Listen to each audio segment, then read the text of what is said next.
श्यामला विद्यालय भेटी देइछि। भाषा होछि मनुष्यर भाषा आउ साहित्य साहित्य बिना जीवन रो किछि माने नहीं आउ सृजनशीलता द्वारा जीवन रो केबे विकास नहीं एभलिया सुंदर कार्यक्रम भेटी देइछंती श्यामला उच्च विद्यालय प्रधान शिक्षक विद्यालय परिचालना कमिटी आउ आम सृजनता शीलता जो अच्छी से कुनी कुनी पिला माने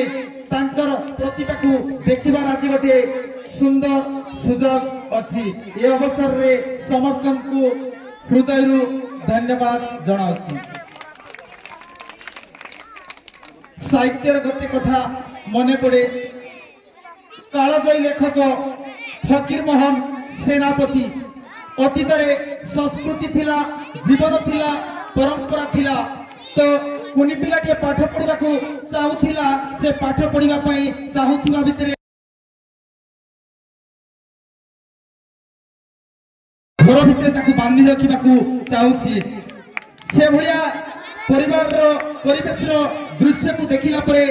लेखाटी बाहरी थिला फकीर मोहन सेनापति कलमरू लो रेबी लो निया लो चुली ए भाया संबोधन लेखा लेखी थिले तो से चर्चा थिला तो